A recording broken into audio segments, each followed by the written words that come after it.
दोस्तों, जब आप आज की कहानी सुनोगे तो आप यकीन मानिए कि कई दिनों तक ये कहानी आपके दिमाग में घूमने वाली है। और ये घटना हरियाणा के हिसार की है। एक ऐसी घटना थी जिस पर उस वक्त लोगों का यकीन कर पाना मुश्किल हो गया था। लोग उस रात हुए इस खौफनाक हत्याकांड से दहल गए थे और लोग सोचने पर मजबूर हो गए थे कि ऐसा क्या कारण था कि घर की सबसे लाडली बेटी ने उस रात पूरे घर को शमशान बना दिया। नमस्कार दोस्तों, मैं संजना और आप देख रहे हैं AIN न्यूज़ 1। और इस सच्ची घटना से कुछ सीख लेने की कोशिश ज़रूर कीजिएगा कि लालच और नफ़रत एक इंसान से क्या करवा सकती है। कहानी है हरियाणा के हिसार ज़िले की। हरियाणा के हिसार ज़िले में रेलू राम पुनिया नाम का एक शख्स अपने पूरे परिवार के साथ रहता था। और दोस्तों, ये वही रेलू राम पुनिया था जिसके हिसार के बाहर इतनी ज़बरदस्त हवेली थी जिसे लोग देखने के लिए आते थे।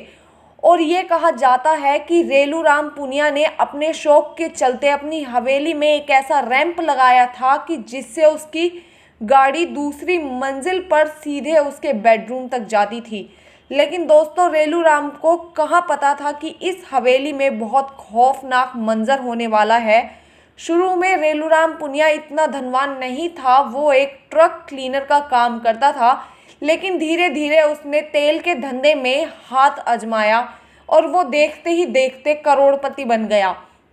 उसने अपनी मेहनत से 125 एकड़ ज़मीन खरीद ली और इसके साथ साथ दिल्ली और फरीदाबाद में उसकी कई फैक्ट्रियां चलती थी। और इतना धनवान होने के साथ साथ रेलू राम लोगों की मदद भी खूब करता था, जिस कारण एक चुनाव में रेलू राम पुनिया को लोगों ने विधायक के रूप में भी चुना। रेलू राम पुनिया के पास धन दौलत के साथ साथ बहुत ज़्यादा इज्जत भी थी। लोग ये सोच भी नहीं सकते थे कि इतने बड़े परिवार के साथ इतना भयानक मंजर हो सकता है। ये सोचकर ही रोंगटे खड़े हो जाते हैं। दरअसल 23 अगस्त 2001 को इस हवेली में पार्टी चल रही थी और ये पार्टी थी रेलू राम पुनिया की छोटी बेटी प्रियंका के जन्मदिन की। लेकिन दोस्तों, इस पार्टी की सबसे अजीब बात ये, इस पार्टी में घर के ही सिर्फ 10 सदस्य मौजूद थे। इसमें रेलू राम पुनिया, उनकी दूसरी पत्नी कृष्णा देवी और उनके 3 बच्चे सुनील, प्रियंका और सोनिया। सुनील रेलू राम पुनिया की पहली पत्नी से हुआ था, जिसके बाद में शादी कर दी गई थी। और सुनील अपनी पत्नी शकुंतला और 3 बच्चों 4 साल का लोकेश, 2.5 साल की शिवानी और 45 दिन की छोटी बच्ची प्रीति के साथ इसी घर में रहता था। और वहीं दूसरी ओर प्रियंका और सोनिया में से सोनिया बड़ी थी और ये आपस में सगे भाई बहन नहीं थे। दोस्तों, ये सोनिया अपने पिता की सबसे लाडली बेटी थी। रेलू राम पुनिया सोनिया की हर ख्वाहिश पूरी करता था। सोनिया टाई कमांडो की प्रैक्टिस किया करती थी और शरीर में काफ़ी मजबूत थी और पिता ने उसे अच्छी प्रैक्टिस करवाई और बहुत सारे स्पोर्ट्स इवेंट में भी भेजा। और दोस्तों, इसी दौरान जब सोनिया प्रैक्टिस कर रही थी तो उसकी मुलाकात होती है संजीव कुमार से, जो खुद जूडो का बहुत अच्छा खिलाड़ी था और दोनों साथ में प्रैक्टिस भी किया करते थे। और प्रैक्टिस करते करते दोनों अच्छे दोस्त बन गए और आखिर में दोनों में प्रेम हो गया। दोनों आपस में शादी करने के सपने देखने लगे। संजीव कहता है, कहाँ मैं एक मिडिल क्लास फैमिली का लड़का और कहाँ तुम एक बड़े बाप की बेटी। तभी सोनिया कह देती है कि वो अपने पापा की लाडली है और उसके पापा हमारी शादी के लिए मना नहीं कर सकते। और सोनिया पहुंच जाती है रेलू राम पुनिया के पास अपने रिश्ते को लेकर। और सोनिया सीधे जाकर अपने पिता से कह देती है कि वो संजीव कुमार से प्रेम करती है और उसी से शादी करना चाहती है। ये सुनते ही रेलू राम पुनिया सोनिया को मना कर देता है, क्योंकि वो अपनी बच्ची के लिए अच्छा परिवार ढूंढ रहा था, अमीर परिवार ढूंढ रहा था। और यहाँ कहाँ रेलू राम करोड़ों का मालिक और कहाँ संजीव कुमार। लेकिन एक बार फिर रेलू राम पुनिया अपनी लाडली बेटी के लिए सोचता है। रेलू राम पुनिया अपनी बेटी के लाड प्यार के आगे झुक जाता है और शादी के लिए हाँ कर देता है। और रेलू राम पुनिया बड़ी ही धूमधाम से अपनी बेटी सोनिया की शादी संजीव कुमार से करवा देता है। और इन दोनों की शादी रेलू राम पुनिया ने बड़ी ही धूमधाम से की थी। और अब संजीव कुमार और सोनिया बाहर रहने लगे। लेकिन कुछ समय के बाद संजीव कुमार का काम ठप पड़ जाता है, तो रेलूराम पुनिया संजीव कुमार की आर्थिक मदद भी करता है और अक्सर रुपयों पैसों के मामले में संजीव की मदद भी किया करता था। लेकिन दोस्तों 23 अगस्त 2001 की रात को कुछ ऐसा हो जाता है जिससे वहां के लोग ही नहीं पूरा हरियाणा सहम गया था। दरअसल 24 अगस्त 2001 को सोनिया की छोटी बहन प्रियंका का जन्मदिन था। तो रेलूराम पुनिया ने सोनिया से कहा कि तुम्हारी बहन का जन्मदिन है और हम ये जन्मदिन बड़ी ही धूमधाम से मनाना चाहते हैं, उसमें सारी व्यवस्था तुम्हें ही करनी है। तो सोनिया अपने पापा से कहती है कि हम जन्मदिन 24 अगस्त को नहीं बल्कि 23 अगस्त को मनाएंगे। और सोनिया सबसे अजीब बात ये कहती है कि आप 23 अगस्त को किसी को भी इनवाइट मत कर देना, हम घर के सभी सदस्य मिलकर ही इंजॉय करेंगे और बाहर के लोगों के लिए 24 अगस्त को पार्टी रखेंगे। क्योंकि उसके पिता सोनिया की हर बात मानते थे, तो उसके पिता ने सोनिया की ये बात भी मान ली। 23 अगस्त को सोनिया घर के दामाद यानी कि अपने पति संजीव कुमार के साथ हिसार की हवेली में पहुंच जाती है और रात की पार्टी की तैयारी करने लगती है। और दोस्तों शाम को घर के नौकर और ड्राइवरों को छुट्टी दे दी जाती है और वो अपने घर चले जाते हैं। और अब इस पूरी हवेली में घर के 10 सदस्य ही बचते हैं। रेलूराम पुनिया, पत्नी कृष्णा देवी, बेटा सुनील और उसकी पत्नी और उनके 3 बच्चे और प्रियंका, सोनिया और सोनिया का पति संजीव कुमार। दोस्तों रात को इस हवेली में तेज आवाज में गाने चलाए जाते हैं और घर के सभी सदस्य खूब इंजॉय करते हैं। लेकिन वो इस खबर से अनजान थे कि कुछ ही देर में ये हवेली मुर्दों का घर बनने वाली है। घर के सभी सदस्य खूब इंजॉय करके प्रियंका को विश बोलते हुए अपने अपने कमरों में चले जाते हैं। तभी दोस्तों सोनिया सभी के लिए दूध लाती है और बारी बारी ये सभी के कमरों में दूध दे आती है। लेकिन दोस्तों ये साधारण दूध बिल्कुल नहीं था, बल्कि सोनिया ने इस दूध में नशीला पदार्थ मिलाया था, जिसे पीकर घर के सभी सदस्य गहरी नींद में सो जाते। और बाद में जांच में ये भी पता चला था सोनिया ने खीर में भी अफीम मिलाई थी। और दोस्तों सोनिया ने इस 45 दिन की बच्ची को भी दूध पिला दिया था ताकि वो रात को रोए ना। और दोस्तों बता दें, पता चला कि जब सोनिया दूध में नशीली चीज़ मिला रही थी तो उसने अपने भाई सुनील के दूध में सबसे ज़्यादा नशीली चीज़ मिलाई थी। क्योंकि 23 साल का सुनील बहुत तगड़ा नौजवान था, उसका शरीर, उसकी कदकाठी पहलवान जैसी थी, तो उनको सबसे ज़्यादा इसी से डर था कि कहीं रात को सुनील जाग ना जाए। और इसके बाद शुरू होता है इस हवेली में मौत का खेल। अब इस हवेली में सोनिया और उसके पति ही जाग रहे होते हैं। सोनिया के पति ने आधी रात को गानों की आवाज़ तेज़ कर दी ताकि बाहर के लोगों को कुछ भी पता ना चल पाए। इसके बाद सोनिया और उसके पति संजीव कुमार सबसे पहले रेलूराम पुनिया के कमरे में जाते हैं और सोनिया संजीव से अपने बाप को मारने के लिए कहती है। तो जैसे ही संजीव कुमार अपनी पिस्तौल निकालता है तो वो देखता है कि घर में 8 सदस्य हैं और उसके पास सिर्फ 6 गोलियां हैं। और फिर सोनिया भी सोचती है कि गोली से कहीं हो सकता है कि ये बच जाएं। तो सोनिया स्टोर रूम में जाती है और वहाँ से एक लोहे की रॉड लेकर आती है और उस रॉड को संजीव को दे देती है। लेकिन संजीव कुमार घबरा जाता है और मना कर देता है। तो सोनिया उसे भड़काती है और कहती है कि तुम मर्द होकर इतना भी नहीं कर सकते, और अगर तुमने इनको नहीं मारा तो ये हमें मार देंगे। इतना सुनकर संजीव में जोश आ जाता है और संजीव और सोनिया रेलूराम पुनिया के बेड के पास जाते हैं। और सामने रेलूराम पुनिया अपने बेड पर गहरी नींद में सो रहा था। तो संजीव कुमार रोड से रेलूराम पुनिया के सिर पर 4 से 5 बार मारता है, जिससे रेलूराम पुनिया के सिर के टुकड़े हो जाते हैं। और दोस्तों अब वो बात होती है जिसने इंसानियत को ही शर्मसार कर दिया, और इस दृश्य के बारे में सोचकर ही रूह कांप जाए। दरअसल सोनिया जो रेलूराम पुनिया के पास खड़ी थी, वो रेलूराम पुनिया की तुरंत ही नब्ज चेक करती है और पता चलता है कि रेलूराम पुनिया मर गया है। तो संजीव के सामने अपना अंगूठा दिखाती है और थम्स अप करती है और उससे हाथ मिलाती है और कहती है कि काम हो गया। और दोस्तों, ये सोचकर बहुत अजीब लगता है कि ये वही बेटी थी जिसकी हर ख्वाहिश उसके पिता पूरी किया करते थे। इसके बाद वो दूसरे कमरे में जाते हैं जहां सोनिया की माँ 2.5 साल की पोती के साथ सो रही थी। तो जैसे ही संजीव सोनिया की माँ को रोड मारता है, वैसे ही रोड उस बच्ची को लग जाती है। तो संजीव कुमार दूसरी रोड उसकी माँ को नहीं मार पाता। तो सोनिया कहती है कि मारो, लेकिन संजीव से रोड नहीं चल पाती। तो सोनिया तकिए से अपनी माँ का दम घोट देती है और उसके बाद संजीव से कहती है कि अब रोड मारो। अब दूसरी रोड संजीव कुमार उसकी माँ के मुंह पर मारता है और उसकी माँ और पोती शिवानी वहीं पर मर जाती हैं। अब अगला कमरा था सुनील का, लेकिन वो अभी इस कमरे में नहीं जाना चाहते थे क्योंकि उन्हें अभी भी सुनील से डर लग रहा था कि अगर वो जाग गया तो वो उन दोनों के काबू में आने वाला नहीं था। फिर उसे आखिर में मारने की सोचते हैं।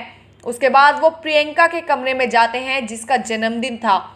उसे भी बड़ी बेरहमी के साथ मार देते हैं और सुनील के 4 साल के बेटे को भी इसी रोड से मार देते हैं। और अब वो दोनों डरे हुए से जाते हैं सुनील के कमरे में, जहां पर सुनील अपनी पत्नी शकुंतला और 45 दिन की बच्ची प्रीति के साथ बेड पर सो रहा था। तो संजीव सबसे पहले सुनील के सिर पर रोड मारता है और फिर शकुंतला के और आखिर में उस 45 दिन की बच्ची को भी मार देते हैं। लेकिन दोस्तों, इतना बड़ा क्या कारण हो गया कि इन लोगों का दिल पत्थर का हो गया था? और आखिर ऐसा क्या था कि माँ बाप, भाई बहन, भाभी और मासूम बच्चों को मारने में एक बार भी इनका हाथ नहीं कांपा? और दोस्तों, बाद में पूछताछ में पता चला कि जब संजीव उनको मार रहा था तो सोनिया उनकी तरफ इतनी बड़ी बड़ी आंखें निकालकर ज़ोर ज़ोर से सांसें ले रही थी कि एक बार तो संजीव सोनिया की तरफ देखकर डर गया था। और आज तक संजीव ने सोनिया में इतनी नफ़रत कभी नहीं देखी थी। और इसके बाद अब हवेली में जिंदा 2 ही लोग बचे थे और इसके बाद वो म्यूज़िक को बंद करते हैं जो अभी तक चल रहा था। और पहले उन्होंने म्यूज़िक को तेज़ आवाज़ में चला दिया था ताकि अगर कोई चीखे चिल्लाए तो उसकी आवाज़ बाहर ना जा पाए। और इसके बाद इतने कत्लेआम करने के बाद उनकी नफ़रत का खुमार उतरता है। उनको एहसास होता है कि अब पुलिस से वो कैसे बचेंगे, ये उन्होंने क्या कर दिया। तभी सोनिया संजीव से कहती है कि धीरे से उसके सर पर भी रोड मार दे। और घबराया हुआ सुनील सोनिया के सर पर रोड मार देता है, लेकिन चोट थोड़ी ज़्यादा लग जाती है और सोनिया वहीं पर गिर जाती है और बेहोश हो जाती है। और संजीव कुमार वहां से भाग जाता है। और अगली सुबह घर में सबसे पहला विटनेस घर में काम करने आ जाता है और वो घर के बेड और दीवारों पर जब खून देखता है तो वो घबरा जाता है और ज़ोर ज़ोर से चीखने चिल्लाने लगता है। और इसके बाद वो आस पड़ोस को इसके बारे में बताता है तो लोग तुरंत भाग भाग कर आते हैं। और लोगों ने जब उस पूरे घर को देखा, उस हवेली में पूरे खानदान की लाशों को देखा, तो उन सब के रोंगटे खड़े हो गए और पुलिस को इसकी खबर दी जाती है। पुलिस और बड़े बड़े अधिकारी पूर्व विधायक रेलूराम पुनिया के घर पहुंच जाते हैं और पुलिस देखती है कि घर में 9 लाशें पड़ी हुई हैं। और इसकी सूचना पुलिस के द्वारा हेडक्वार्टर को दी जाती है कि घर में 9 लाशें हैं। लेकिन जब वो फिर से एक बार लाश को देखते हैं तो एक अधिकारी देखता है कि बाकी लाशों के मुकाबले सोनिया का शरीर गर्म था। जब सोनिया की नब्ज चेक की गई तो पता चला कि सोनिया अभी जिंदा है। ये पता चलते ही तुरंत सोनिया को हॉस्पिटल ले जाया जाता है और कोशिश में जुट जाते हैं रेलूराम पुनिया के एक वारिस को, एक सदस्य को बचाने में। और दोस्तों, पुलिस वालों ने, उन लोगों ने कभी सपने में भी नहीं सोचा था कि घर के इस बेटी ने इतना भयानक कत्लेआम कर दिया। लेकिन दोस्तों, कातिल कितना भी शातिर क्यों ना हो, आखिर में वो कुछ ना कुछ सबूत ज़रूर छोड़ देता है। और ऐसा इस केस में भी हुआ था। अब पुलिस की टीम जब आस पड़ोस के लोगों से पूछती है तो लोग कहते हैं कि घर में खुशी का माहौल था, प्रियंका का जन्मदिन मनाया जा रहा था और देर रात तक घर में गाने चल रहे थे। लेकिन उन्हें कुछ पता नहीं कि आखिर ऐसा कैसे हो गया। तभी सोनिया की भी तबीयत कुछ ठीक होती है तो पुलिस सोनिया से पूछती है तो फिर सोनिया बताती है कि घर में कुछ लोग आए और उसके सर पर मारकर चले गए।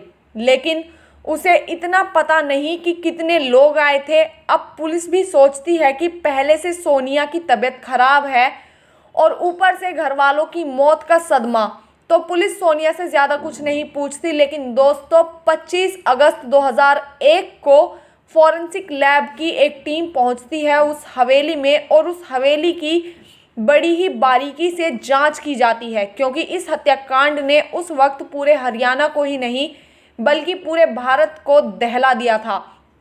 तो पुलिस बड़ी ही बारीकी से जांच करती है ताकि कोई सबूत रह न जाए।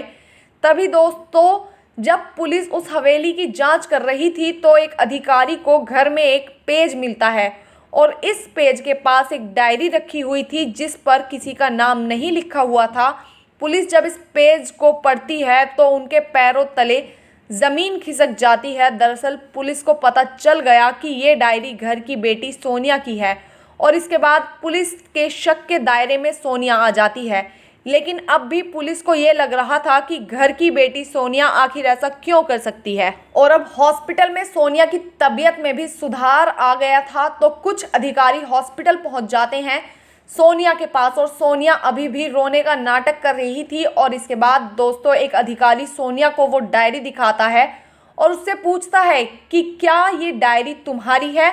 तो सोनिया कहती है कि हाँ उसकी है। और इसके बाद अधिकारी वो पेज निकालकर सोनिया के सामने बोल रख देता है कि फिर तो ये पेज भी तुम्हारा ही होगा। और ये पेज देखते ही सोनिया का शरीर सुन्न पड़ जाता है, वो कांपने लगती है, उससे कुछ बोला नहीं जा रहा था। दरअसल उस पेज पर लिखा था कि मैं अपने घर वालों से बहुत परेशान हूँ, मैं किसी को भी ज़िंदा नहीं छोड़ने वाली, सभी को मारने वाली हूँ। अगर तुम मेरा साथ दोगे तो ठीक है, नहीं तो ये काम मैं अकेले कर लूँगी। ये पेज उसने संजीव को लिखा था और उसे फाड़कर वहीं पर फेंक दिया था। लेकिन वो पेज पुलिस के हाथ लग जाता है और अब दोस्तों संजीव को भी दिल्ली से पकड़ लिया जाता है। लेकिन यहाँ सोनिया अभी भी कुछ नहीं बता रही थी। अब दोनों को हिरासत में ले लिया जाता है और जब संजीव से सोनिया को मिलाया गया तो सोनिया फूट पड़ती है। वो सारी सच्चाई बता देती है कि आखिर उसने घर वालों को क्यों मारा। दरअसल दोस्तों सोनिया के पति के पास काम नहीं था, हालांकि रेलूराम पुनिया उनकी खूब मदद भी किया करते थे। लेकिन सोनिया अपने पति को बड़ा धंधा करवाना चाहती थी जिसके लिए ज़्यादा पैसों की ज़रूरत थी। तो सोनिया अपने पिता के पास जाती है और उनसे ज़मीन का हिस्सा मांगती है।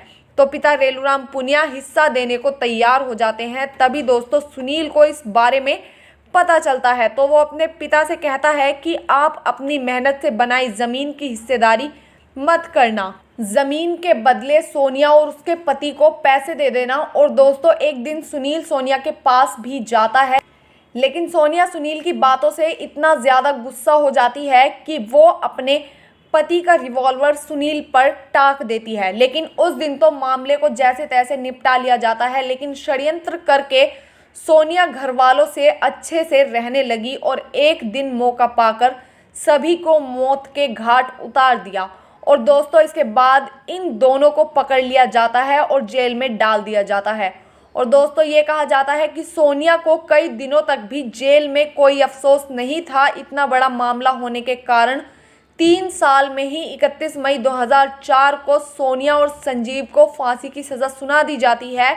और सोनिया ने जेल में आत्महत्या करने की कोशिश भी की थी, जिस कारण 6 महीने के लिए उसे एक अलग कमरे में रखा जाता है। लेकिन 12 अप्रैल 2005 को पंजाब हरियाणा हाईकोर्ट ने फांसी की सज़ा उम्र कैद में बदल दी, जिसके बाद हरियाणा पुलिस ने भी सुप्रीम कोर्ट में केस दायर किया और एक बार फिर 26 नवंबर 2007 को इनकी फांसी की तारीख रखी गई और ये तारीख आगे बढ़ती गई।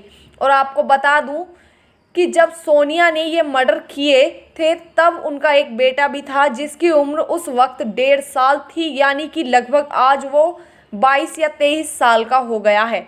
लेकिन फिर 2014 में सुप्रीम कोर्ट ने एक ऐतिहासिक फैसला सुना दिया कि जिन मामलों में फांसी में देरी हुई है उनको आजीवन कारावास में बदल दिया जाए, क्योंकि ऐसे लोग फांसी के इंतज़ार में हर रोज़ मरते हैं। और दोस्तों 2018 में संजीव को 15 दिन की पैरोल पर छोड़ दिया गया था, लेकिन वो फरार हो गया था।